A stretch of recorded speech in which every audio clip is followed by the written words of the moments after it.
to jest od boraca Skupštine Republike Srbije, kako bi Sandžak dobio svoje potočare, kako bi bili dostojno sahranjeni. Ovaj stravični genocid je proistekao iz projekta Srpskog kulturnog kluba, čiji su članovi bili akademik profesor dr. Vasa Čubrilović, Dragiša Vašić, Dimitrij Ljotić, dr. Stevan Moljević, koji je bio četnički ideolog i tvorac projekta Homogene Velike Srbije, koji je poslužio kao osnov za pisanje četničkog programa koji je napisao niko drugi do vojni ministar i ujedno komandant Vojske Kraljevine Jugoslavije Dragoljub Draža Mihajlović. Septembra mjeseca 1941. godine u projektu su između ostalog navodi kako treba rešiti pitanje muslimana u Jugoslaviji kao i granice unutar Jugoslavije. Pa kaže, omeđiti de facto srpske zemlje i učiniti da u njima ostane srpski živalj. Posebno imati u vidu brzo i radikalno čišćenje gradova, njihovo popunjavanje sa svežim srpskim elementom. Izgraditi plan za čišćenje i pomeranje seoskog stanovništva sa ciljem homogenosti srpske državne zajednice. U srpskoj jedinici kao naročno težak problem uzeti pitanje muslimana i po mogućnosti riješiti ga u ovoj fazi. Stav četničkog pokreta Draže Mihajlovića prema muslimanima bio da ih treba sistematski fizički uništavati u toku rata, a oni koji ne budu uništeni i seliti u Tursku i na njihovu teritoriju naseliti srpsko stanovništvo. U ostvarivanju plana o uništenju muslimana četnički pokret Draže Mihajlovića iz decembra 1941.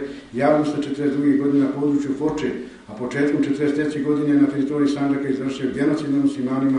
U svojoj belešci Draža Mihajlović je napisao: na dan ustanka oni će svi biti pokrenuti iz svojih naselja, a što niko neće moći spriječiti, u danom momentu svi muslimani ima da budu pokrenuti sa svojih ognjišta. Oni koji su bliže hrvatskim oblastima tamo, glavno da svi budu pokrenuti. Potrebno je još sada da se pripremi iseljavanje za Tursku ili mađe van naše teritorije. U sačinjenom programu pristupilo se i realizaciji programa. Na taj način je donijeta instrukcija od strane vojnog ministra i komandanta Vojske Kraljevine Jugoslavije. 20.12.1941. godine komandantu četničkih odreda Crne Gore i komandantu Lipskih četničkih odreda u organizaciji ciljevima u potrebi četničkih odreda, komandant četničkih odreda Jugoslovenske vojske Gorski štab, strogo poverljivo broj 370 od 20.12.1941. položaj generalstabnom majoru generalu Vlasiću, komandantu četničkih odreda Jugoslovenske vojske u Crnoj Gori kapetanu Pavlu Đurišiću, komandantu Limskih četničkih odreda Jugoslovenske vojske. Instrukcije su precizno odredile šta i kako treba da se radi sa muslimanima, kako bi se postigli nacionalni ciljevi, to jest etnička čista velika Srbija u okviru Kraljevine Jugoslavije. Ciljevi naših odreda jesu stvoriti veliku Jugoslaviju i njoj veliku Srbiju, etničku čistu u granicama Srbije, Crne Gore, Bosne i Hercegovine, Srema, Banata i Bačke, čišćenje državne teritorije od svih narodnih manjina i nenacionalnih elemenata, stvoriti neposredne zajedničke granice između Srbije i Crne Gore, Srbije i Slovenačke, čišćenje muslimanskog življa, Bosne od muslimanskog i hrvatskog življa. Kazati sve ustaše, muslimane koji su u tragičnim danima nemilosrdno uništavali naš narod. U krajevima očišćenim od narodnih manjina i nenacionalnih elemenata izvršiti naseljavanje Crnogoraca. Dalje se u instrukcijama objašnjava način upotrebe četničkih odreda u datom trenutku u kojima se kaže: jednim dijelom snaga dejstvovati iz doline Limca pravcem Bijelo polje Sjenica sa zadatkom očistiti Pešter od muslimanskog i arnautskog življa. Ove snage moraju se sarađivati sa odredima Javorskog i Goličkog odreda. Dijelom snaga dejstvovati pravca preko Čakora ka Metohiji sa zadatkom da se na tom pravcu očisti teritorije od Arnauta, kao i da se presretnu oni koji će biti gonjeni sa Pešteri, to jest iz Sandžaka. Nisu im dozvolili ni da beže. Po dobijenim instrukcijama pristupilo se realizaciji genocidnog projekta u formiranju etnički čiste homogene velike Srbije u velikoj Jugoslaviji, kom je bilo samo paravan iza kojega su se srpski nacional-fašisti krili. U ranim jutarnjim časovima 5.1.1943. godine iz Šahovića sred Bjelopolski pod komandom Pavla Đurišića krenulo su napad na Bijelo polje i sva sela na tom pravcu bila su spaljena.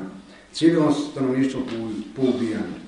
Po izveštaju Pavla Đurišića, vojnom ministru i odnom komandantu Vojske Kraljevine Jugoslavije, Draži Mihajlović od 13.1.1943. godine kaže se: akcije u Pljevačkom, Čajničkom i Fočanskom sređu protiv muslimana izvršene. Operacije su izvedene tačno po naređenju i izdatoj zapovesti. Napad je počeo u određeno vrijeme, svi komandni jedinice izvršene su dobijene zadatke na opšte zadovoljstvo. Naši odredi 7. ovog mjeseca u toku noći već su izbili na reku Drinu, te su borbe zaključno sa tim danom bile uglavnom završene, zatim je nastalo čišćenje oslobođene teritorije. čišćenje teritorije oslobođene. Od koga su oni oslobađali? Oslobađali su svoju državu od svojih građana samo zato što su bili muslimani. Imamo slučaj i u ovom ratu kada se oslobađali u Srebrenici od strane Ratka Mladića, jer jedan te isti projekat je samo čišćenje i oslobađanje od svojih građana samo zato što pripadaju drugom narodu. Želim podsjetiti da za vrijeme Drugog svjetskog rata poginulo desetine miliona građana Evrope i svijeta. Oni koji su izvršili genocid i koji su bili saradnici fašističke Nemačke postadoše borci i heroji. Ovakva odluka Skupštine Republike Srbije je suprotna sa rezolucijom Ujedinjenih nacija o genocidu kao i rezolucijom o kažnjavanju ratnih zločinaca donetim u Potsdamu 25.7.1945. godine u procesuiranju ratnih zločinaca, odnosno zločina. Šta će se na sve ove činjenice reći Evropa i svijet? Ovim zakonom Skupština Republike Srbije nagrađuje izvršioce genocida umjesto da ih osuđuje, čime direktno postiče i druge svoje sunarodnike da čini genocid koji će neka buduća skupština opravdati kao što to učinila i ova skupština. Mjesec januar, stoga mi smo predložili Bošnjačkom nacionalnom vijeću da mjesec januar proglasi mjesecom genocida za muslimane Sandžaka, gdje će se održati naučne tribine u Sarajevu i Novom Pazaru. Posjetiti se na zaboravljeni genocid. Jer zaboraviti genocid je najveći genocid. Hvala.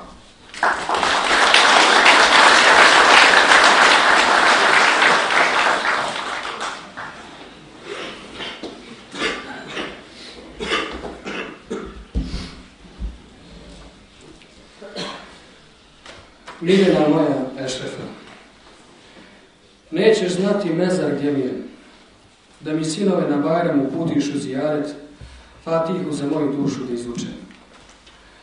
A tebi, kad me ljače šapne i na mene te sjeti, nemoj tugavati plakat, nije džajs. Ne vin umirem Ešrefa tako mi Allaha Đelešanu, her u životu nisam ni muhi zlo mislio. I da znaš, Eške, voleo sam te od prvog dekika i voleću te do zadnjeg, dok se sunce nebesko u mojim očima ne ugasi. Halali mi Eška, halali aman ja Rabbi, tvoj čovjek Musa.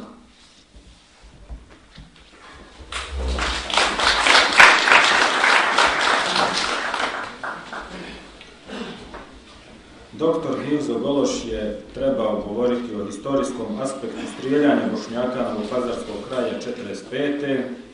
ali je zbog zdravstvenih problema spriječen da večeras bude sa nama. Zamolio nas je da vas svi poselamimo i zatražimo halala zbog odsustva. Zamolit ću profesora doktora Admira Muratovića da nam rasvijetli ideološku osnovicu strijeljanja Bošnjaka Novopazarskog kraja 1945. Bujru.